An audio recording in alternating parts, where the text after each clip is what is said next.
a short tour at the Bureau of Naval Personnel for about 6 months, and then to the Blue Angels for 3 years, and then I got out of the Navy after that tour, and went to work for Eastern Airlines after a little short period of time where I just had applications in but no hiring, and worked for Eastern for 9 years. Then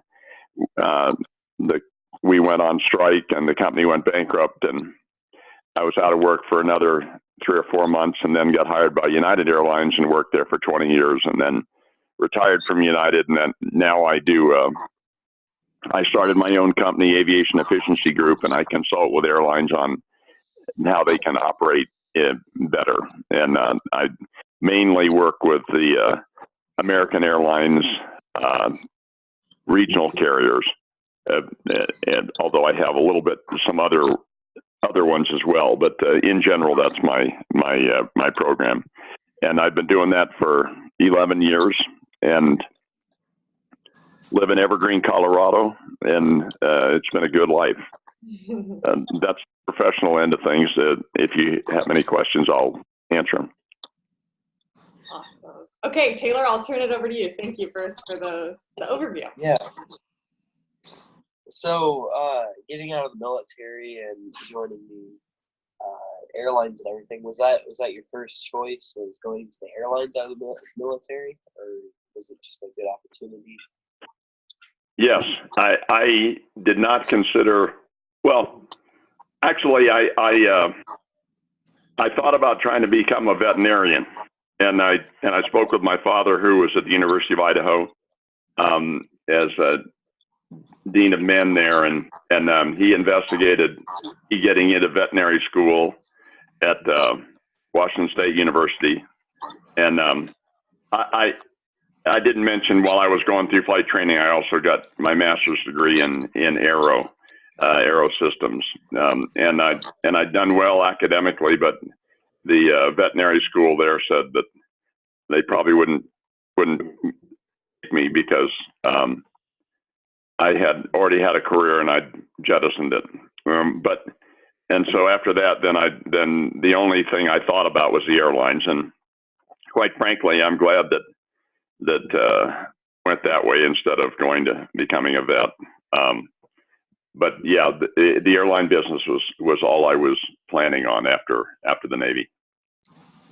Although I did do about 6 months as a ski bum, which was pretty good, but that's not one that you a very good living at, and you don't want to raise a family on ski bum money. So what kind of flights did you start out flying on? What did I fly when I started with the airlines? Yes, like size-wise, or did you start with the airline specifically when you started?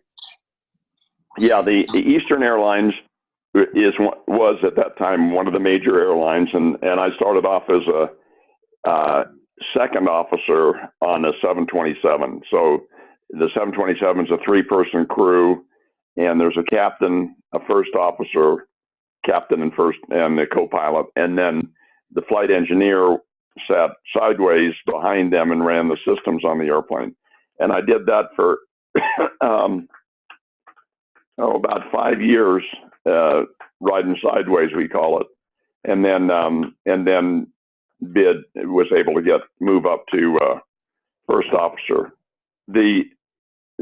And during those 5 years in the airline business, everything is based on seniority, and seniority is the day you get hired. So for those 5 years, I was 119 numbers from the bottom on a 5,000 pilot seniority list. And so I didn't really have much capability to influence my schedule much at all. And then they started hiring a little bit, and I was able to move up. And eventually, with Eastern, I flew the 727 as a second officer, then the DC-9 as a first officer, and then the 727 as a first officer, and then the 757 as a first officer.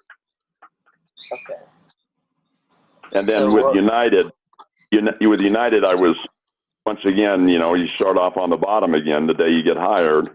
I was a second officer on the 727, and then wasn't there for too long, a year or two, and then became a first officer, and then the 757, and then bid to captain on the Airbus 319, 320, and was and stayed on that until I retired. So what were your what were the three biggest downsides to flying with the company? What were the what? Three biggest downsides. So Say that one more time.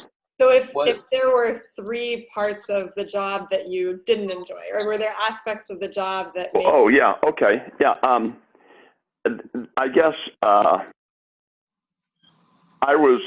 was a commuter for most of my career, and that part isn't as much fun. It's better to be living where you're flying.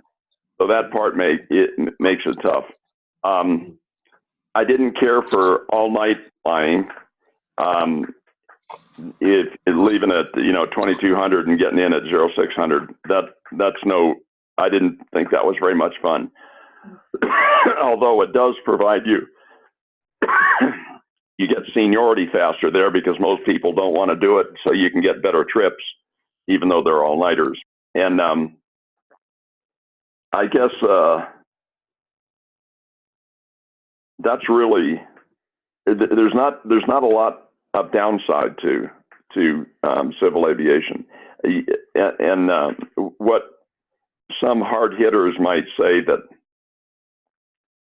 they don't feel that they're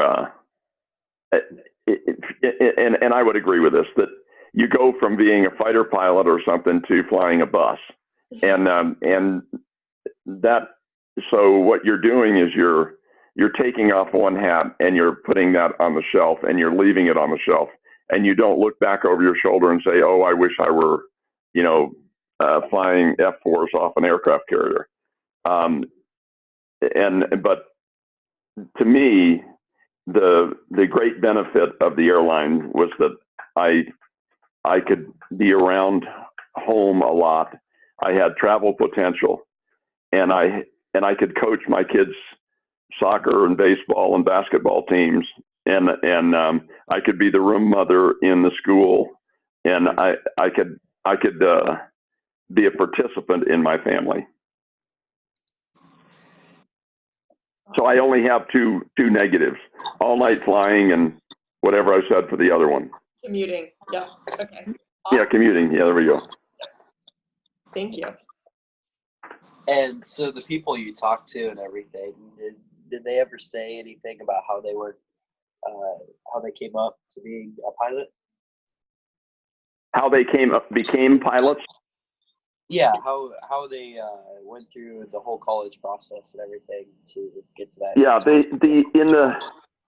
in my experience, in the time that I was with the airlines, at least 50% of the pilots were military background, and and at Eastern, probably 80% were military background. As time has gone on, there just aren't enough military pilots to handle the need for pilots in civil aviation, and so more and more civilian background people, and the truth is that in order to get to a major airline, and that's what most people's goals are, is to get to a major airline where the pay is pretty good and so on, then in order to get there, you have to pay your dues somewhere. The requirement in the United States is you have to have 1,500 hours of flight time before you can be operating in the cockpit of a civil aircraft. So in order to get that 1,500 hours, you got to do it someplace, and you could do it towing a banner or flight instructing or those sort of things. But or you can do it in the military, but everybody has to pay their dues somewhere.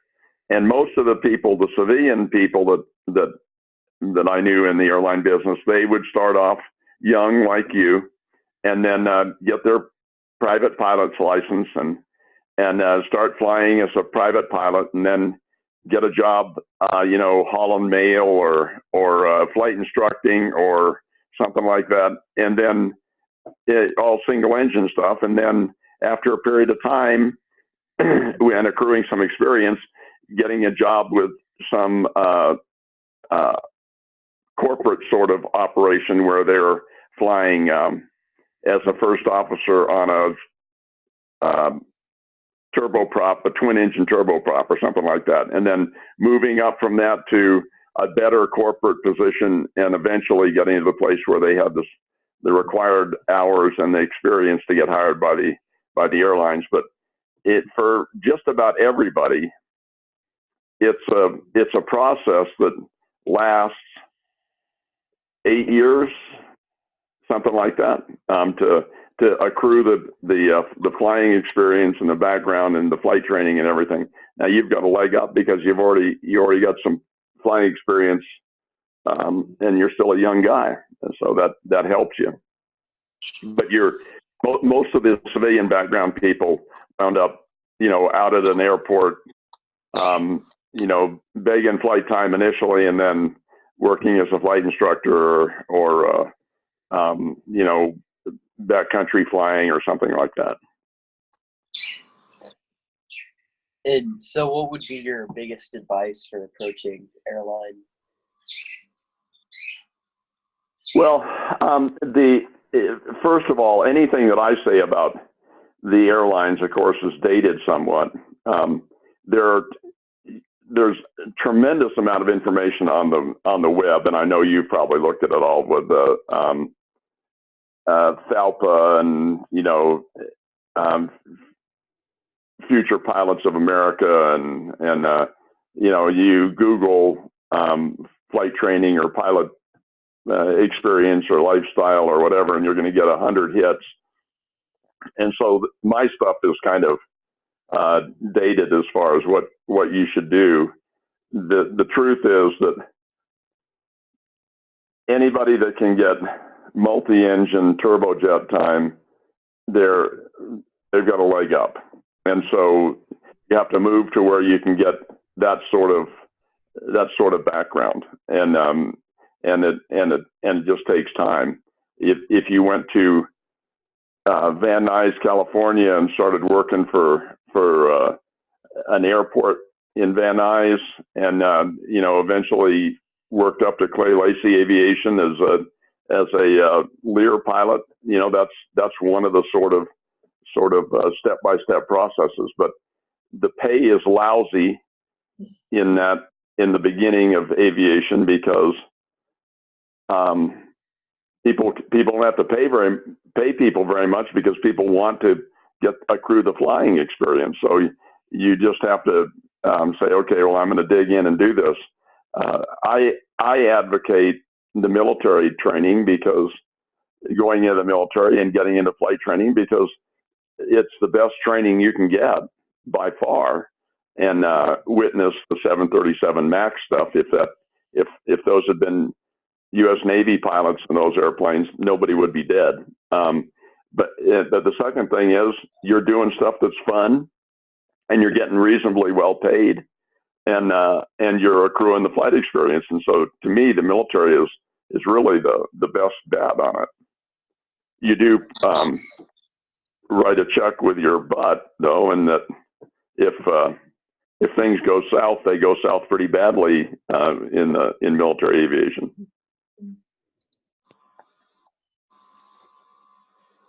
Can I jump in and ask a quick question, just on that note of the military? Aside from your training being free and getting the hours, Bruce, does that buy you anything else in terms of transitioning to the airlines? It varies from one airline to another. No, I think that I take that first step back. I think the military flight training is a definite leg up positive for anyone trying to get hired by an airline. No question about it. Now some airlines would say, well, if you're a graduate of Embry-Riddle or something like that, then that, or the similar school in North or South Dakota, then that helps you too. But the military background, if you're trying to get on with the airlines, let me put it the other way. If you have a military background and you decide you want to go with the airlines, that military background is the best you can have. That's the best case. Now, what you fly in the military varies from one airline to another. The single seat fighter pilot, some airlines say, well, we want a guy that's flown multi-engine with crews and dozing for dollars guys. And some other airlines say, no, we want guys that we can train them how to fall asleep up there with another guy. What we want is somebody that has a lot of experience with his hands on the stick and throttle, and that's the tactical guy. So from one airline to another, they value the type of airplane that you flew in the military to a greater degree or a lesser degree, depending on the airline. But the military background is no question the A model for the hiring. Awesome. Thank you for that information. Taylor, what else you got? Those are my biggest questions right there. Okay. Okay, and let me ask you this.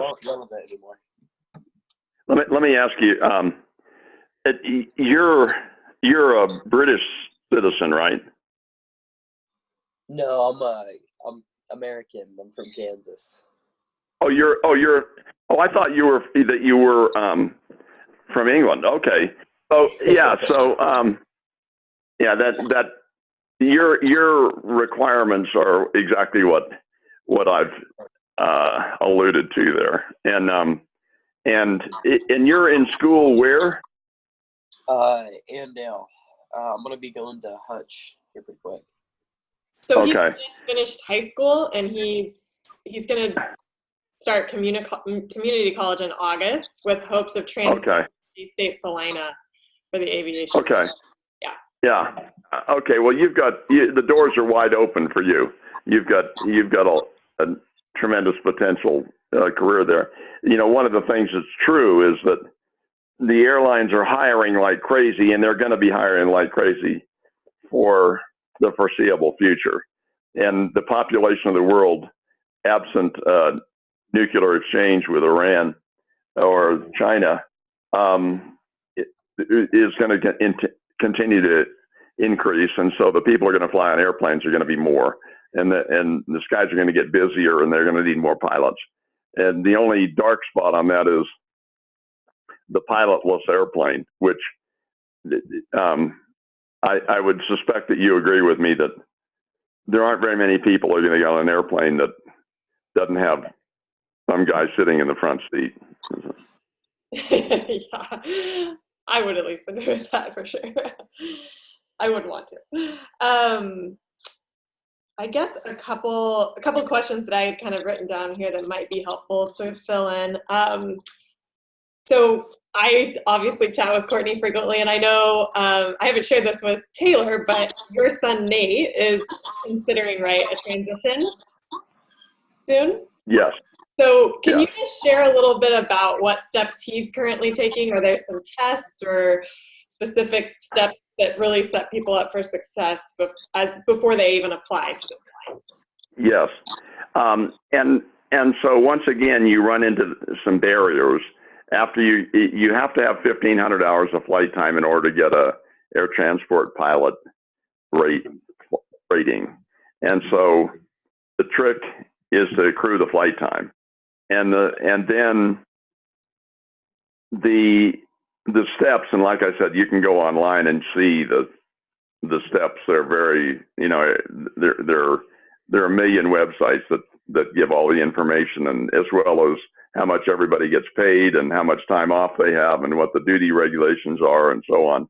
But what the steps that you have to go through, or you have to get your private pilot license, then commercial license, and then a multi-engine rating on the. And so if you've got a commercial and a multi-engine rating, then those are things that you have to have. But in order to get hired by an airline, you're going to wind up having to go to one of these schools or training facilities where you go in and you pay them for the instruction and then flight time in a turbojet airplane or turboprop airplane, and get that multi-engine and ATP. And those are basically you're going to need those in order to be a reasonable applicant for any airline, even if they say, well, the requirement is that you have a commercial pilot's license. They've got plenty of people that have an ATP, air transport pilot license, and level of certificate, and they don't need to drop down in general down to a commercial license. So those are the things, the hoops that you have to spring through, and once again, it costs money to do that. One of the things that I always say is that in order for you to just buy your way into the licensing process, where you're paying for your flight instruction and then renting airplanes and so on and going through it that way, if a young man says to his father, or a young woman says to her father, I want to be an airline pilot, and her dad is a broker on Wall Street, the broker on Wall Street's going to say, oh, okay, what's that going to cost you in order to get the training? And absent a good job, $250,000 or so. And then dad's going to say, and what are you going to get paid when you get hired by the airline? And they're going to say $21,000 to $24,000 a year at the regional airline first officer entry level. And dad's going to say, no, you're not going to do that. You're going to go to Columbia and be an attorney just like me. And so that's where the problem, people that have the wherewithal to buy their way through flight training, in general, they don't do it because the reward is not great enough at the entry level to justify it. Got it. But is it? So I advocate the military. Okay. I advocate the military. Okay. But with the military, you could potentially skip that regional step and move into a larger aircraft, or no? Very few people like Nathan or the people at his level that have done their commitment in the military, none of them are going to go to or very few of them are going to go to a regional airline. They're all going to go to major airlines. And so they've skipped all those intermediate steps. They're going to start off with a salary of, their first year where they're actually making money is probably $80,000 to $90,000 a year. Okay, that's helpful. Where the regional guy is starting off at 23. And the move up is very fast. I mean, I haven't looked at the pay scales lately, but my neighbor across the street, it is a FedEx guy making $300,000 a year, and so the move up in pay is pretty substantial. Yes. Okay. Great. Taylor, do you have any further questions for Bruce? No, I do not. Okay. I can't think of any others. We've hit all of the topics that were on my list that I thought would be really good perspective for Taylor to hear. And unless you can think of anything else that you think would be helpful or you'd like to share, Bruce.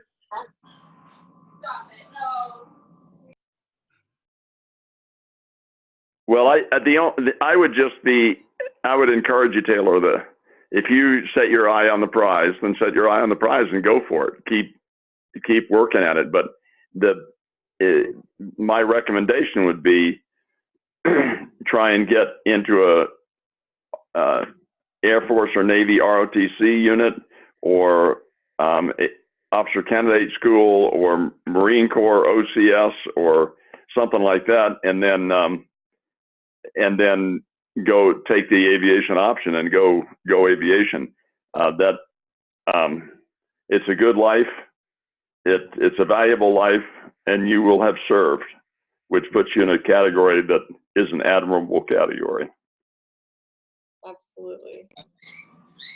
Great. Well, thank you so much, Bruce. Really, really appreciate your time. This has been extremely helpful, and I know this will help Taylor out a lot. I'm sorry that my capabilities with a computer were diminished here. Oh, no, it's completely fine.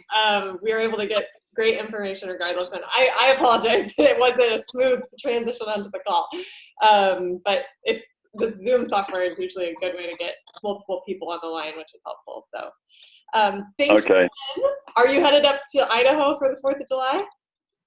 No.